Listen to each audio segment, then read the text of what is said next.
Alléluia, alléluia, alléluia. Le Seigneur bénit son peuple. Nous avions prévu de donner un enseignement aujourd'hui sur le thème « Quelle est ton identité en Christ ?» L'identité en Christ n'est pas la première identité de l'homme. La première identité de l'homme, en Genèse 1, verset 26, la Bible dit que l'homme a été fait à l'image de Dieu. Ça, c'est sa première identité. Et la deuxième identité de l'homme, c'est l'identité du genre. Dieu a fait un homme et Dieu a fait une femme. Et la troisième identité, c'est une identité personnelle. C'est ce que nous avons sur la carte d'identité. Ici, il ne s'agit pas de ces trois identités. L'identité dans la création, l'identité du genre ou l'identité personnelle. Quelle est ton identité en Christ? En fait, ici, la question est posée non pas à des étrangers à Christ, mais des personnes qui sont en Christ. Nous sommes chrétiens parce que nous avons adopté le christianisme. Et le christianisme, c'est le mode de vie que nous avons adopté qui vient de la parole. Le mode de vie qui est calqué sur l'obéissance à la parole. Le mode de vie qui vient de la transformation, de la nouvelle naissance. Or, si donc la question est posée ainsi, ça veut dire qu'on ne parle pas également de cette identité qui appartient à ceux qui croient en Dieu, en un Dieu unique. Je vais parler des religions abrahamiques. En fait, il y a trois religions abrahamiques. Ce sont ces religions qui font que Abraham est le père de la foi. Abrahamiques sont ces religions qui font qu'aujourd'hui, on attribue à Abraham d'être le père de la foi. Parce que la foi vient de la parole de Dieu.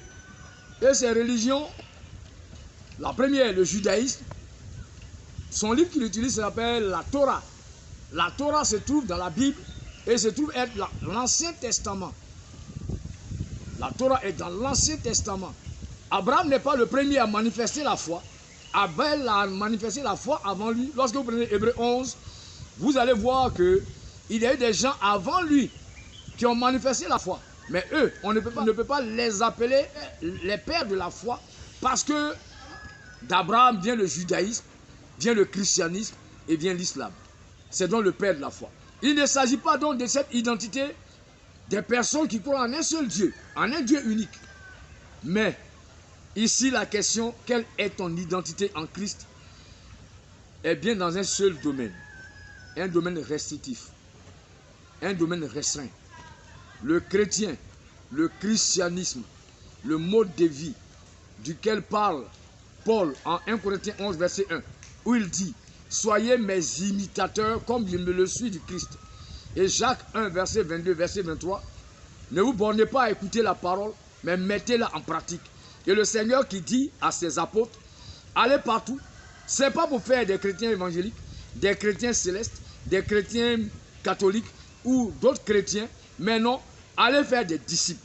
C'est donc dit que le Seigneur, ici, a une base. C'est le christianisme. Et c'est dans ce christianisme qu'on demande à chacun de connaître son identité. Alléluia. Tu es chrétien évangélique. Oui, tu es chrétien. Tu es chrétien catholique. Oui, tu es chrétien. Tu es chrétien céleste. Oui, tu es chrétien. À la base, c'est la Bible. À la base, c'est la foi dans le salut en Christ, mort, ressuscité le troisième jour, monté aux cieux, et qui nous fait venir le Saint-Esprit pour être alors le locataire de nos corps. Mais tous partageons cette base. Tous partageons le temps du baptême. Tous partageons le temps de l'onction. Tous partageons les cultes, les messes. Mais alors, ici, il est question de savoir quelle est ton identité en Christ. Le chrétien évangélique n'est pas le chrétien céleste, n'est pas le chrétien catholique. Il faut savoir qui tu es pour savoir marcher dans ce qui concerne qui tu es dans le Seigneur. Une identité vient du verbe identifier. Ça veut donc dire que lorsqu'on te regarde, on doit savoir qui tu es par rapport au caractère qui se définit, qui te définit, qui définit ta vie, qui définit ta façon de faire, ta façon de croire.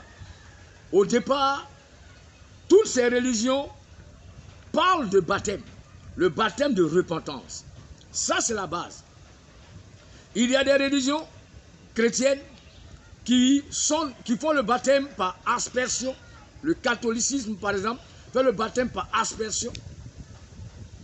Les chrétiens célestes et les chrétiens évangéliques font le baptême par immersion. Les chrétiens évangéliques baptistes font le baptême par effusion. Ce n'est pas la même chose. L'aspersion, c'est l'eau qu'on verse sur la tête. L'immersion, c'est lorsqu'on plonge le baptisé dans l'eau, dans une eau qui coule. Et l'effusion, c'est quand on fait un baptistère, comme ce qui s'est passé chez les Byzantins. Si vous avez la Bible qu'on appelle la Bible des peuples, on l'utilise à l'Église catholique. C'est une Bible d'étude. Dans cette Bible, il est question de ce type de baptême. Et la justification a été donnée. Lorsque chez les Byzantins, il y a eu des gens qui se sont convertis, on voulait les baptiser, mais l'eau, les rivières n'avaient pas de profondeur, et ces eaux-là, leur profondeur arrivait juste à la cheville. On ne pouvait pas faire l'immersion là-bas. Donc ils ont fabriqué des baptistères pour faire le baptême par infusion. Alors, en tant que chrétiens, nous partageons le baptême. C'est ça la base. La définition réelle du baptême, c'est tout 1 Pierre 3, verset 21. Le baptême, c'est l'engagement d'une bonne conscience envers Dieu. Le baptême, ce n'est pas la façon de baptiser. Mais le baptême, c'est l'engagement d'une bonne conscience envers Dieu. On peut te baptiser par immersion, dans le Jourdain, au même endroit où on a baptisé Jésus, et puis le soir, tu ne vas plus à l'église. Ce n'est pas de ça qu'il s'agit. Il s'agit donc de l'engagement d'une bonne conscience envers Dieu. Vous pouvez le lire en 1 Pierre 3, verset 21. Ça, c'est la base du christianisme. Parce qu'il faut passer par le baptême. Il faut passer par l'engagement. Il faut donc s'engager dans le Seigneur, engager sa foi, à croire à tout ce que la Bible dit et qui a été accompli à la croix. Selon Jean 19, verset 30, le Seigneur, la dernière parole qui est sortie de sa bouche, tout est accompli. Alors, quelle est ton identité en Christ? Il faut que tu le saches. Si on était en mathématiques, on parlerait de domaines de définition. C'est-à-dire, on ne sort pas de ce domaine. Nous sommes dans le christianisme. Nous avons parlé du baptême que partagent tous les chrétiens. Mais le baptême, il est différent. La façon de baptiser est différente. Et par exemple, lorsque un chrétien évangélique devient céleste, il ne refait pas le baptême. Mais il y a la première loi de la communion qu'on appelle la conformité.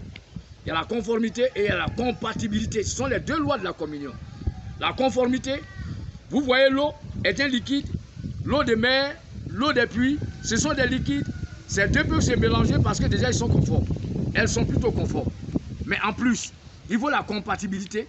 En tant que liquide, l'huile est un liquide, l'eau est un liquide, mais les deux ne peuvent pas se mélanger parce qu'il n'y a pas de compatibilité. Pourquoi? Lorsque vous arrivez dans une église, on vous demande non pas de refaire le baptême, mais de faire sa conformisation. C'est ce qu'il faut retenir. On ne refait pas le baptême. Même si on vous plonge de nouveau dans l'eau, vous n'êtes pas en train de refaire le baptême. Parce que votre engagement est déjà fait. Il faut que vous voyez, la méthode de baptiser, c'est cette méthode-là que nous devons tous avoir lorsque nous sommes dans un même lieu. Si vous êtes évangélique, vous êtes céleste, vous avez fait le baptême par immersion. Si dans votre église, les gens conçoivent que les autres sont des véritables chrétiens comme eux, ils n'ont pas besoin de conformiser. Mais si vous êtes catholique, ils n'ont pas besoin de conformiser. Pourquoi? Parce que le baptême, ce n'est pas la façon de baptiser. Le baptême, la définition biblique du baptême est en 1 Pierre 3, verset 21. Ça, c'est le volet du baptême. Et maintenant, en tant que chrétien évangélique, nous savons ce que Dieu a donné à l'église évangélique.